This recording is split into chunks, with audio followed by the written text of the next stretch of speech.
Hola, hola, bienvenidos a un nuevo video para mi canal. En esta ocasión traigo un nuevo video de neurología, continuando la serie de exploración neurológica.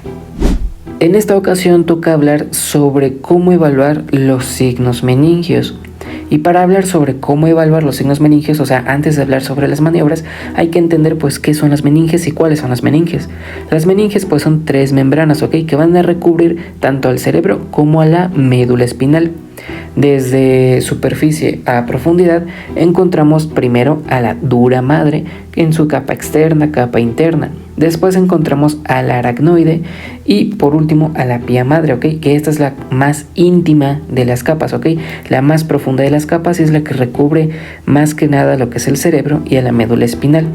Ahora, entre el aracnoide y la pía madre encontramos un espacio, que es el espacio subaracnoideo, y es en donde pues podríamos llegar a encontrar lo que es el líquido cefalorraquídeo. Ahora, entonces, ¿por qué aparecen estos signos meningios? Ojo, entre paréntesis, cuando hablo de signos meningios me refiero a aquellos signos que cuando realizamos ciertas maniobras, como vamos a ver más adelante, pues se despierta un dolor, ¿ok? O se despierta un cierto reflejo. Pues bien, esto se genera por lo que es la irritación o inflamación de las propias meninges, ¿ok? Como están irritadas o inflamadas, pues al realizar las maniobras que vamos a ver más adelante, pues vamos a ver que se va a generar un dolor, ¿ok? Vamos a ver que se genera un dolor. Y de igual forma, en cuanto a los laboratorios, pues podríamos llegar a encontrar pues alteraciones en el líquido cefalorraquídeo, ¿ok? Como por ejemplo aumento en las proteínas y en las células, pero pues no me voy a meter tanto como tal a los laboratorios o diagnósticos, sino que más que nada en cómo explorarlos, ¿ok? Prácticamente cómo explorar las meninges, por decirlo así. Ahora, hay que entender lo que es el síndrome meningio, ¿ok? El síndrome meningio pues son aquellos signos y síntomas que encontramos cuando existe una alteración a nivel de las meninges, ¿ok? Ya sea o local o sistémica. Ahora, entonces vamos a tener, por ejemplo, síntomas y signos clásicos, ¿ok? Síntomas clásicos, signos clásicos. Y de igual forma vamos a tener síntomas accesorios y signos accesorios. Los signos y los síntomas clásicos de un síndrome meningio pues van a ser, por ejemplo, cefalea, rigidez dolorosa de nuca, cuello y a veces espalda, dolor y limitación por los movimientos de estiramiento, y también signos clásicos como por ejemplo rigidez de nuca, signo de Binda, Brudzinski, Kerning y Lasech, que pues más adelante vamos a ver. Mientras que en el síndrome meningio podremos llegar a encontrar también síntomas y signos accesorios, como por ejemplo confusión, somnolencia, náuseas y vómitos, escalofríos, ataque al estado general, crisis convulsivas. En cuanto a los signos, fiebre, papiledema, esto es muy característico cuando existe una hipertensión intracraneal, alteración del estado de vigilia, alteración de las funciones mentales, déficit neurológico focal o alteraciones en el líquido cefalorraquídeo, principalmente por los laboratorios. Entonces, estos signos y síntomas son los que llegamos a encontrar en un síndrome meningio. Entonces, si un paciente nos llega, por ejemplo, con algunos de estos síntomas, por ejemplo, cefalea o rigidez de nuca, dolor al estirar el cuerpo, ok, entonces podríamos sospechar que estamos ante un síndrome meningio, ok. Hay más o menos síntomas o signos dependiendo pues de la causa del síndrome meningio. Ahora, vamos a realizar nosotros movimientos, ¿ok? Vamos a, por ejemplo, mover la nuca, tratar de mover la espalda, la pierna, ¿para qué? Con el fin de movilizar precisamente estas meninges, ¿ok? La dura madre, la aracnoides o la pía madre. El chiste está en que gracias a estos movimientos o estas maniobras que vayamos a realizar, ejercer cierto movimiento en estas meninges. Y si estamos ante un síndrome meningio, vamos a provocar dolor o reflejos que más adelante vamos a ver, ¿ok? Estos reflejos van a buscar disminuir el estiramiento, ¿ok? Disminuir el dolor. Y como tal, el dolor que se puede llegar a apreciar en estos pacientes, pues puede aumentar también al toser o al valsalva, ¿ok? Al ejercer un aumento de presión. Y pues también, como les decía, pues depende de la causa, se van a agregar otros signos y síntomas. Ahora, entonces, ¿qué causas tenemos del síndrome meningio? Pues vamos a tener causas difusas y causas locales. Las causas difusas del síndrome meningio encontramos como primer lugar meningitis, ¿ok? Y la primer causa de meningitis es la meningitis viral. También puede existir la bacteriana, hongos y pues una meningitis aséptica. Encontramos también una hemorragia subaracnoidea, también un choque de calor, ruptura de quistes, tumores o abscesos, que pues obviamente interfieran o lleguen a alterar o a tocar estas meninges acá. Así como también inyecciones en el espacio subaracnoideo, ya sea por ejemplo inyecciones de contrastes, anestésicos o pues tratamientos. Esto es más iatrogénico, ¿ok? Ahora, en cuanto a las causas locales de irritación meningia, pues encontramos por ejemplo tumores en el agujero occipital o cerca de él, tumores intrarraquídeos, abscesos epidurales o paraespinales, hernias discales con comprensión radicular, inflamación o infección del disco intervertebral, ¿ok?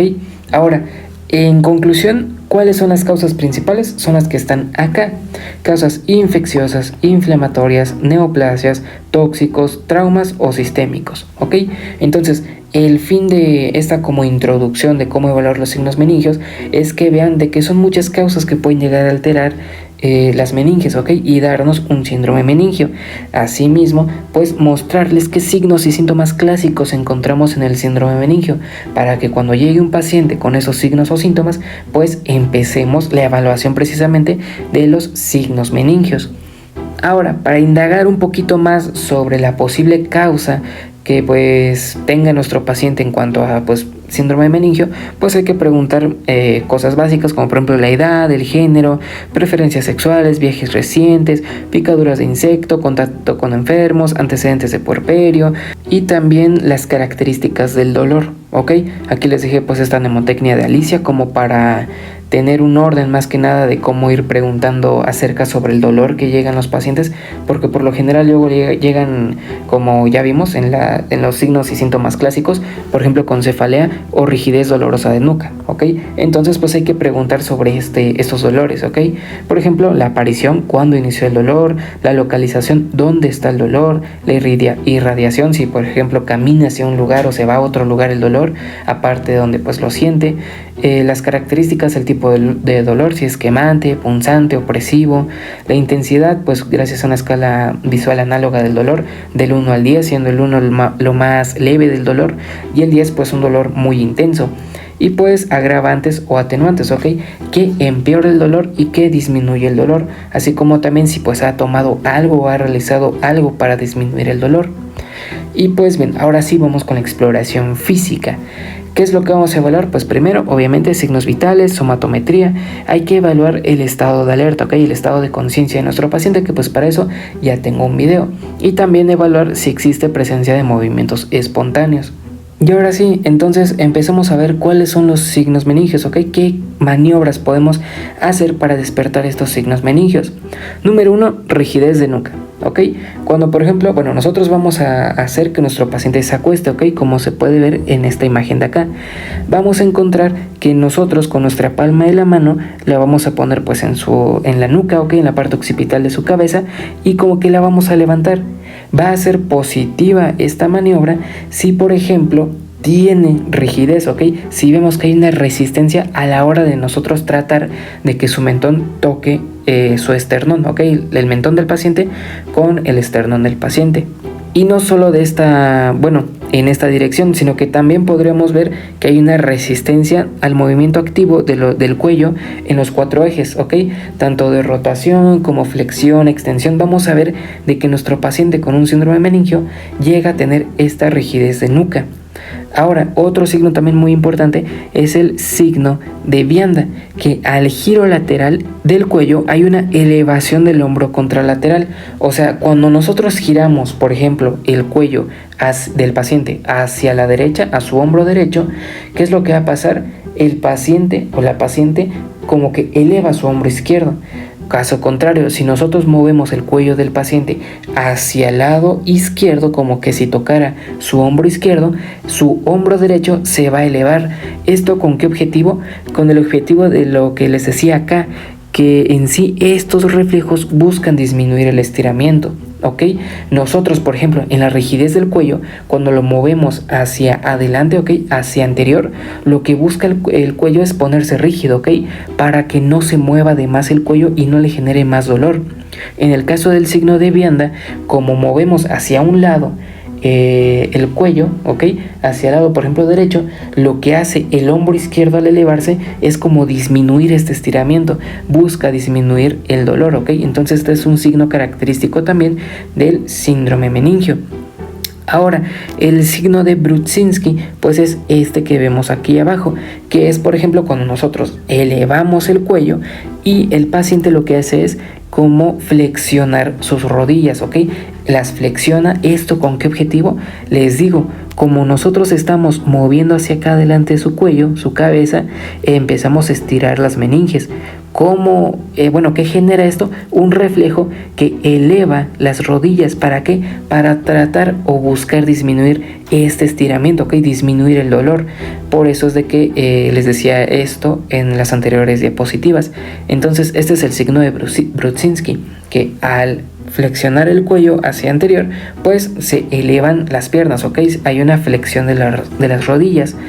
Ahora, en cuanto al signo de Kerning, pues vamos a tener que en sí nosotros vamos a buscar elevar su pierna y que pues busca el paciente realizar flexión tanto de la cadera como de rodilla, ¿ok? Quedando algo así. Va a ser positivo este signo cuando aparezca un dolor radicular, ¿ok? Ahora encontramos también el signo de Brudzinski contralateral, que es cuando pues prácticamente hacemos lo mismo, aparece dolor, pero que también en la otra pierna se genera una flexión, ¿ok? Una flexión de la rodilla. Esto les repito como objetivo para buscar disminuir este estiramiento que estamos ejerciendo de las meninges, ¿ok? Estas meninges que pues ya están irritadas, que están inflamadas, sea cual sea su causa. ¿Ok? Ahora, estos signos, tanto el de rigidez de nuca, de vianda, Brudzinski o Kerning, pueden estar ausentes, por ejemplo, en pediátricos, bebés, ancianos o pacientes con alteración del estado de conciencia. ¿Ok? Entonces, pues hay que tener eso en cuenta a la hora de valorar a un paciente pues con estas características. Y esto ha sido todo por el video de hoy. Aquí les dejo las referencias que utilicé para este video y también para los anteriores. Y pues, si les gustó, denle like y suscríbanse para nuevos videos en mi canal. Gracias.